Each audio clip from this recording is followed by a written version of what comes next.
مصنوی میں حکایت لکھی ہے کہ ایک مرتبہ حضرت اللہ تبارک و تعالیٰ نے حضرت اسرائیل علیہ السلام سے، جو ملک الموت ہیں، ان سے پوچھا کہ بھائی تم، ایسے ہی پتہ نہیں کیسی روایت اللہ جانے، لیکن لکھا ہے وہاں پر کہ پوچھا کہ بھائی اتنے آدمیوں کی تم روح قبض کرتے ہو، تمہاری وجہ سے لوگ مر جاتے ہیں، تو کبھی تمہیں کسی کی روح قبض کرتے ہوئے رحم بھی آیا، ترس آیا کبھی؟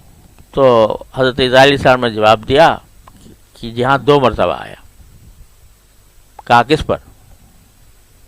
کہا کہ جی ایک کشتی جا رہی تھی، جہاز جا رہا تھا، طوفان آ گیا، اور طوفان کے اندر کشتی، وہ جو ڈوبنے لگی کشتی، تو جو بچنے والے تھے کسی طرح انہوں نے پناہ لی، کسی تختے پر، کسی نے کسی طرح۔ تو ایک عورت تھی، اس کا حاملہ تھی، اس نے بھی ایک تختے پہ پناہ لے لی، تختہ بہتا جا رہا تھا سمندر پہ۔ تو عین اس وقت اس کے ہاں بچے کی ولادت ہوئی، بچہ پیدا ہوا، تو آپ کی طرف سے حکم آیا کہ ماں کی روح قبض کر لے۔ تو مجھے اس بچے پہ رحم آیا کہ اب یہ بھی تو اس دنیا میں آیا ہے، ماں اس کی تھی اور اس کو بھی، ماں بھی چلی گئی، کوئی اس کا دیکھ بھال کرنے والا نہیں، اس بچے کا پلے گا کیسے؟ اس وقت رحم آیا۔ تو اللہ تعالیٰ نے پوچھا کہ اچھا پھر دوسرا کون تھا جس پر رحم آیا؟ کہنے لگے جی ایک بادشاہ تھا شداد، اور اس نے ایک جنت بنوائی تھی، اور یہ کہا تھا کہ اتنا زبردست جنت بناؤ کہ دنیا میں ایسی کوئی مثال نہ ہو اس کی، اور یہ قسم کھائی تھی کہ جب تک وہ بن کے تیار نہیں ہو جائے گی میں اندر نہیں جاؤں گا، دیکھوں گا نہیں۔ آخرکار بن کے تیار ہو گئے، اور وہ دیکھنے کے لیے گیا تو ایک پاؤں اس کا اندر تھا، ایک پاؤں باہر تھا، داخل ہو رہا تھا، آپ کا حکم آیا روح قبض کر لو، میں نے روح قبض کر لی۔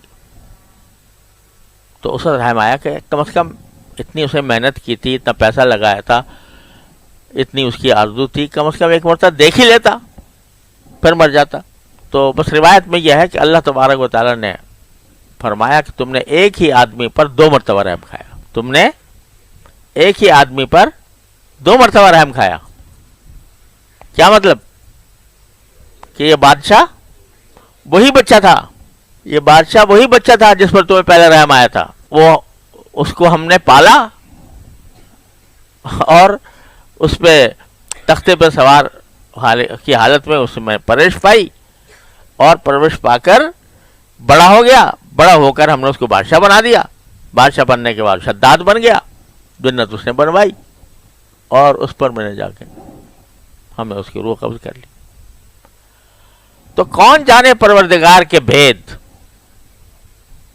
کون جانے؟ لہذا کسی کو اپنے نسبت پر کہ میں فلاں کا بیٹا ہوں، فلاں کی بیوی ہوں، فلاں کا شوہر ہوں، فلاں کا رشتہ دار ہوں، اس پر کبھی آدمی کو ناز نہ ہونا چاہیے۔ ہر ایک سے اس کے عمل کے بارے میں سوال ہوگا، ہر ایک سے اس کے اعتقاد کے بارے میں سوال ہوگا۔ اگر مومن ہے تو جنت کا راستہ کھلا ہوا ہے، اگر اعوذ باللہ کافر ہے تو چاہے کتنی بڑی نسبتیں رکھتا ہو،